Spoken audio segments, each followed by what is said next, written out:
Hey guys, so thing at the office today, I found something sitting on the bench that offered up the option of saying Christian Cooking with Craig Banana Bread Edition.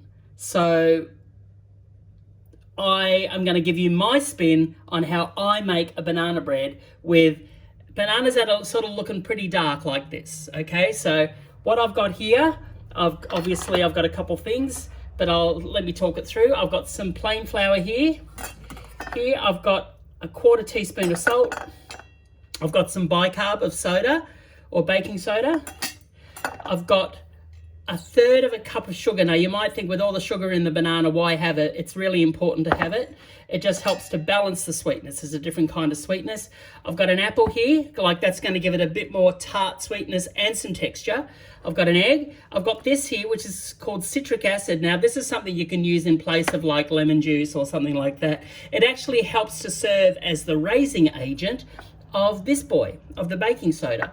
So strangely enough, you might not necessarily need that. I like to have it as well because, again, it's that extra layer and it just gives it a bit more of a complex flavour. Here I've got like 1/4 cup of rice bran oil. And here I've got some mixed spice. This is like a pumpkin spice mix. So it's got like a little bit of cardamom, some nutmeg, some cinnamon, tiny bit of clove, just some things that really are gonna pop when you put everything together. So how do we put it together? All right, well, I'm gonna go ahead and I'm gonna start slicing up these bananas. I'll peel them, slice them up, and I'm gonna pop them in this bowl. So here we go, away we go. Let's get these on the other side, pop that up there. Right, just pop these onto the side here. This is how I generally like to do my bananas. Each end, give them a cut, down the spine, and fold it open. Nice and easy, just like that. That's the first one done, okay? I like to press it up and just throw it in there, and we're all good. And we go on and do the others.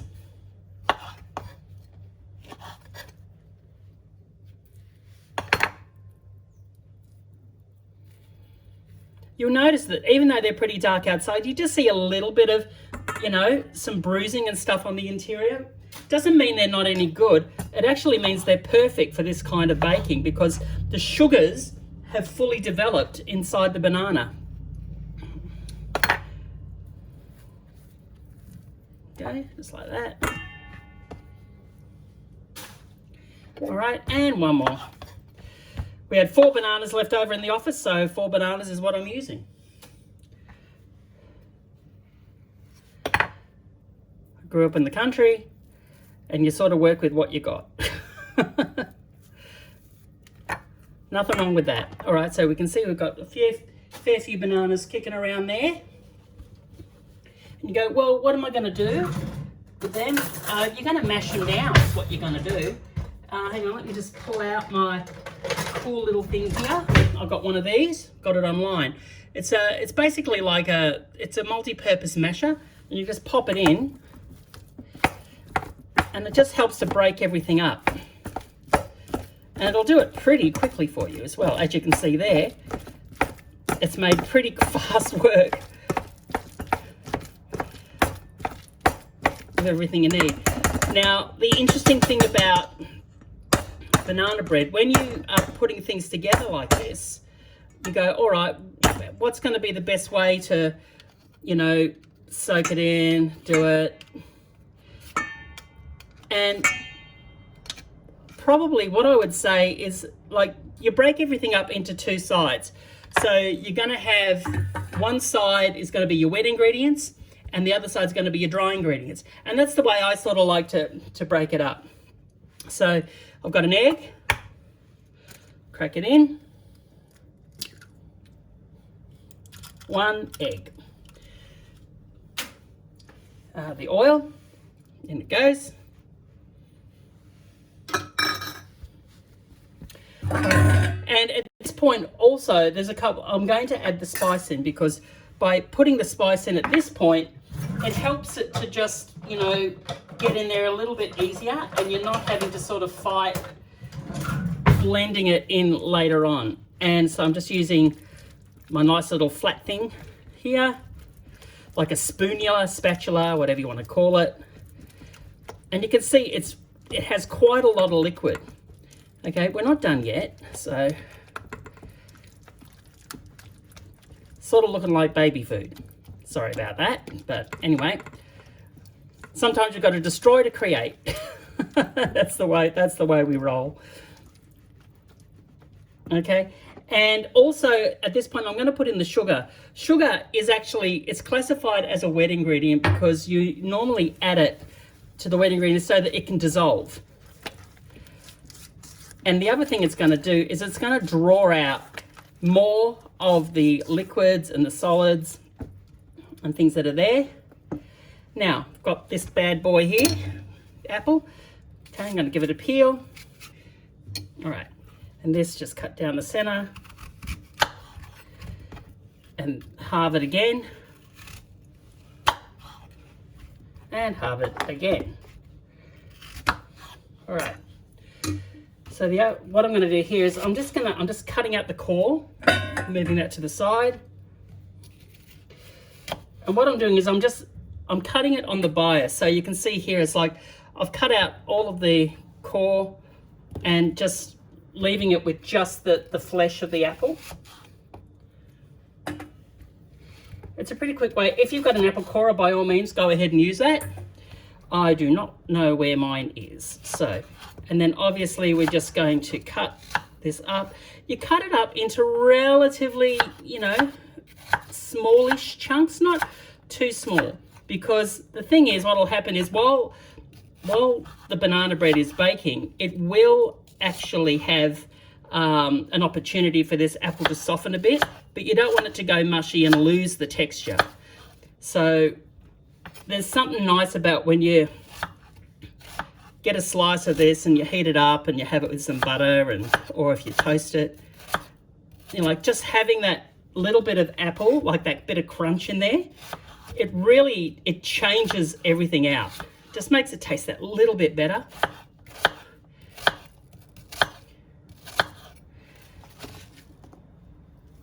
I noticed that there's an apple peel in there. I don't know how long you guys were sitting there watching that before I went, oh, there it is. Anyway, I got rid of that. So that's going in there now.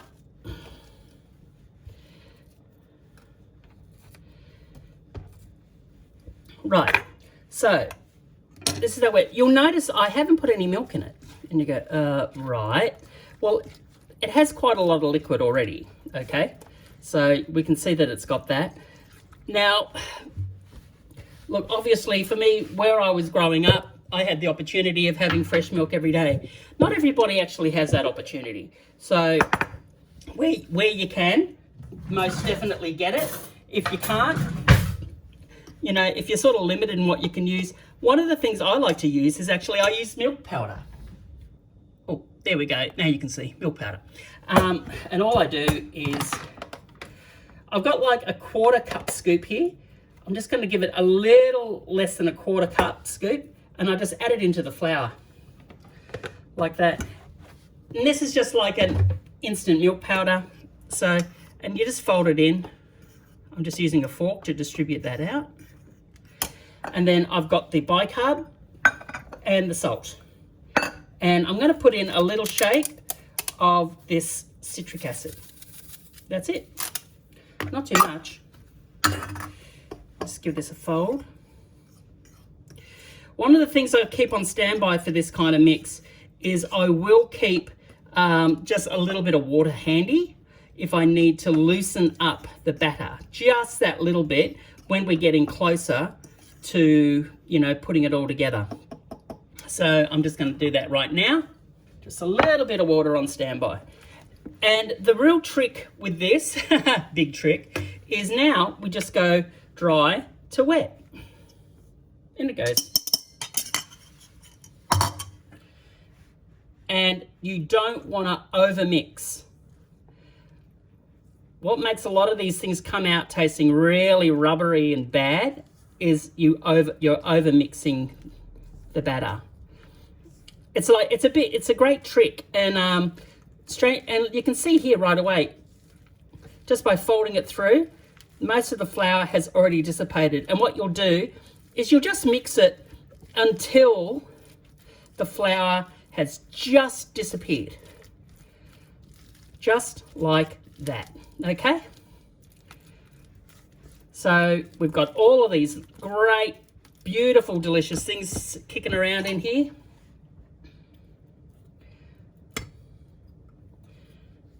And we are now ready to put it into the baking loaf or the loaf pan, and we're going to cook it. Did not need the water. Woohoo! All right, so in light of that, let me pull out the baking pan that we're going to be using. All right, so here we are. This is my loaf pan.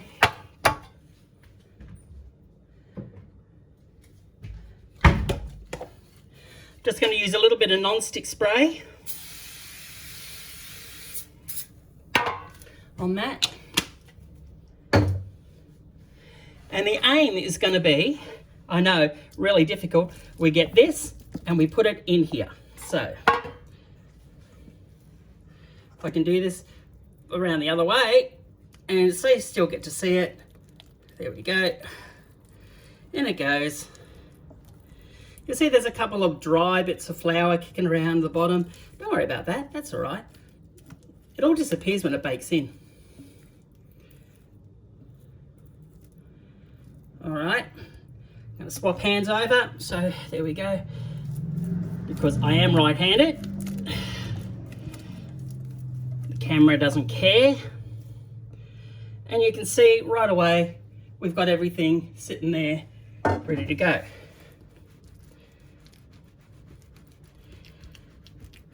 What I'm doing now is I'm poking into it, just promoting any air bubbles that might have sort of turned up while it was being put into the loaf pan, where it would, you know, create like this big bubble after it's cooking now, and that just wouldn't be fun, would it?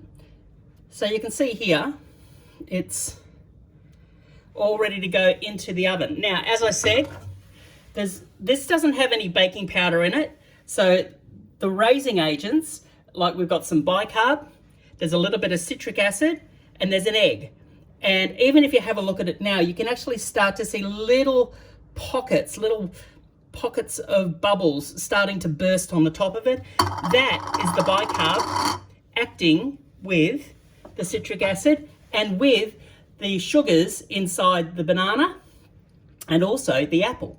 So because of all that, we've got a little bit of chemical reaction going on. So what I'm going to do is I'm going to put this into a medium oven. So I normally like to cook this at around about 160 degrees in a fan forced oven for around about 40 to 45 minutes. And what you'll do is after about 40 minutes, I'd recommend get a skewer and just poke it into the center.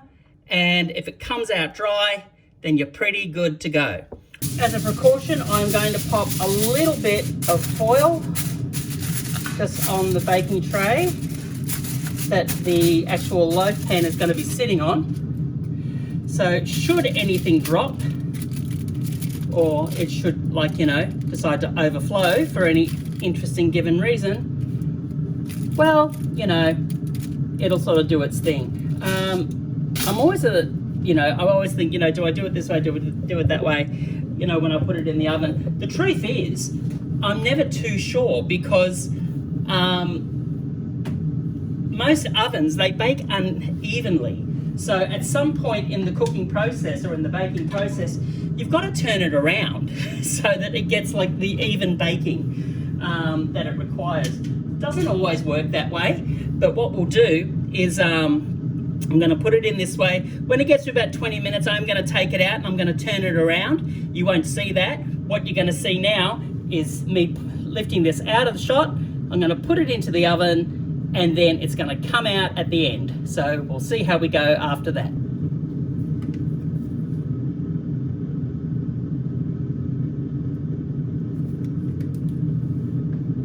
Okay, so we've got about 24 minutes to go. I'm just popping the light on there so you can have a look. That's where it's looking at the moment. We're about halfway through the baking. You can see it's risen a little bit, and I'm going to be turning it shortly, and then after that we'll let it go for another 20 minutes, and then I'm going to pop a skewer in to see if it's all good. Okay, it's been 40 minutes. I am just pulling this out of the oven right now. Okay, here's what she's looking like. Just going to grab this.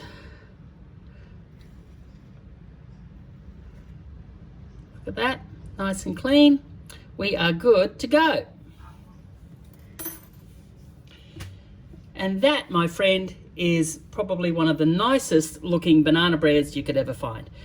You can tell it's got a little bit of spring on it. You know, you'll notice it's like before I put it in the oven, I gave it a bit more sprinkle with some of that pumpkin spice.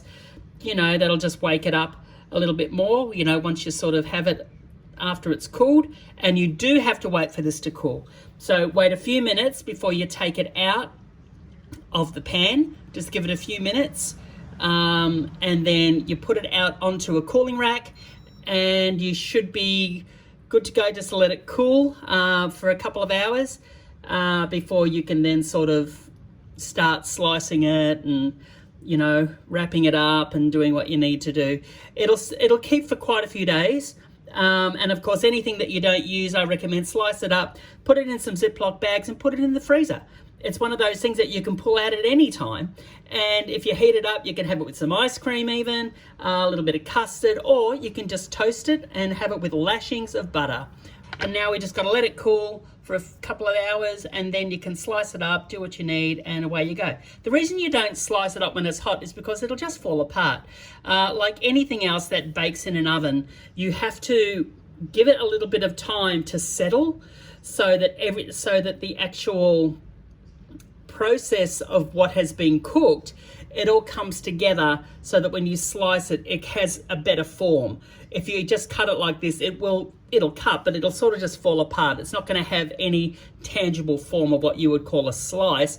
It would be sort of like broken up lumps. So I would be recommending leave it for a little while at least, you know, and if you want it warm, wait 15-20 minutes. But I recommend a couple of hours. All right, thanks guys.